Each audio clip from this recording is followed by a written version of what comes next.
Mr. Frank, you've really spoken a lot of information about all that we have spoken about. And surely our viewers here, the people that are actually here watching you, have really been dying to raise their hands. They are all, they want to ask, they want to interject.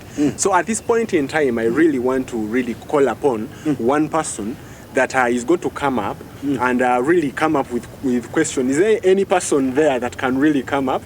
And we say, yes, there is actually someone here. You can as well come, and you have the opportunity to ask Mr. Frank any question with regards to what he has actually spoken about. Okay, thank you so much for the opportunity. And it is really a blessing that we have had a gentleman as such who has elaborated matters of finances and businesses and the general entrepreneur world clearly. So I just have two questions that I would like to pass over to Mr. Sentamu Frank. Number one, there was a time where he explained and said that you need to be a risk taker. And you must also invest a certain way so that you can get something bigger. For example, he spoke of things like putting on, maybe getting yourself a nice suit. True. And taking the people, the potential targeted people, perhaps out. Now, in the event that you are totally green or you have nothing at all, True. you don't even have 100 shillings, but the idea is there, and yet there is a certain targeted population that you want. What do you do? What do you do? That is one question. That is one, okay. And then the second question here is this. I don't know what his idea or advice in regard to things to do with collateral security is. You realize that there are so many aspiring entrepreneurs out there, but wherever we go to these financial institutions, they always ask for the equivalent of the very loan that we want. Yet we do believe that the moment we start, it can always reproduce results. Okay. So I don't know what his idea is regarding issues to do with loans and financial institutions. Okay, thank you so much. We forgot to actually get your name. Yes, I'm Onyait Christopher. I'm from Mukono. You're from Mukono? Yes. Okay, thank you, Mr. Christopher. You're welcome. Okay, Mr. Frank. You've had the two questions that Mr. Chris and many other viewers. I'm sorry we might not really receive all the questions there, but we can go with the questions that we have received. Feel free to start from where you can start from. Yeah, I'll start with no money, but you want actually to take these people out. For example, you want to create an environment to create a suitable environment to tell your story to the person you believe will finance your vision, and you don't have, probably, like he has put it, you don't have money in the pockets and all that. Like I said, as entrepreneurs, we always need to be very creative. And as an entrepreneur, creativity is part of the DNA of an entrepreneur. And creativity, someone who's creative doesn't actually really need much to impress the person or to fit in the person that is targeting. First of all, before looking at that, study the person. You get, what does he like? It may not really be like taking them to a big restaurant and all that. Just study them. You'll know how to really meet them, how to present yourself in their right mood, their right status, their right state of mind. You get.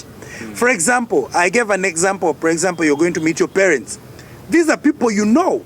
Probably you're meeting your uncle. This is someone you know. You know what he likes talking about. Study them. You get. The investment you have to put doesn't necessarily need to be money. You can invest your time in understanding the person that you're going to meet for financing. What is his diction? What is his language? What are his vocabularies? You get. For example, if he talks about so much about that, bring your conversation in line with that. It's someone who's, for example, some like there's a time I was sourcing for financing from these, how do they call them? I'm forgetting the name. Micro institutions? Not micro institution, but someone who's fighting for the rights of women. How do they call it? Feminists? Something to yeah, do with kind that. of. Someone who fights, advocate, someone who, yes. So when I reached to her, I didn't have to take them out. I had to just understand her language, you get. Then we started the conversation as if we are talking about women rights and all that. Then I brought my idea in that conversation, you get. Yes. It's all about studying the person. his diction, the things he likes. When is he in mood? When is he off mood? So that you don't go when he's off mood, you get. What does he like talking about? And I would recommend a book for Mr. What was his name? Mr. Christopher. Christopher. Onyait. You need to read a book that is called Winning Friends and Influencing People. That book will help a lot because you'll understand how to win the other person. Not necessarily by probably taking them out for a drink, but first be interested in what they're interested before you bring your interest. Sometimes we take our interest to them so quick in the conversation. I'm here for business, do you get? First get to be interested in what they're interested in. You're going to a pastor, talk about ministry. Why do you first bring about, look at, I'll end with this answering that question. The example of Jesus. When Jesus came here, the way he won most of us to his side, he came and lived among us. He became interested in what we were interested in. He became just like us before he converted us. For us, we want to convert the other person to be on our side, but we are not interested in what he's interested in. The Bible puts it this way. He's not an high priest who doesn't feel what we feel, who didn't go through what we went through. In other words, he felt what we felt. He was part of us. That's why he could go in prostitutes and they are feeling okay with him. So he could actually bring the message, but he first talks about how is this place, how you get.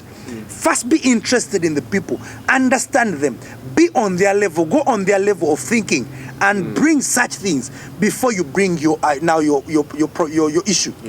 First be interested in the person. Creating a rapport to understand the person. To understand the person. This you can even do at home before meeting. What we have a problem in sourcing, people don't do their homework. So when they reach there telling their story, they make the greatest mistakes. First be home, study this person. What does it do? It's like you're planning. It's a plan. It's not just going. No one is going to give you their money if you're not interested in what, if they don't see any connection with you. You get. Be interested in that person, Mr. Chris. Get to understand them. You don't necessarily need to take them out because actually some may think you're corrupting them. So it's better you understand this person. Yes, a cup of tea will be fine.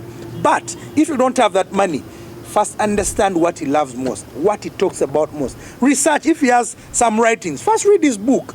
Maybe you can, as you're talking, you quote something from his book. You wrote about something that really changed my life. You get. Then you discuss as if you're discussing that. And then before you know it, you're into talking business. Before you know it, you're talking about financing. And then this person will feel connection to you because there's something that has connected to you at the beginning. Okay. I think that has somehow helped Mr. Chris. I think that's a good response to him. He can as well pick a leaf and help another person. Yes. Mr. Christopher Onyait really asked a question to do with collateral. Collateral security.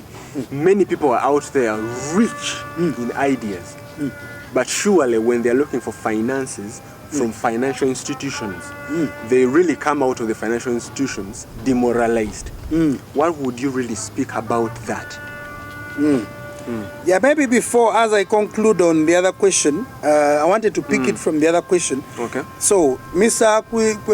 Chris, I would say you utilize also the examples you use.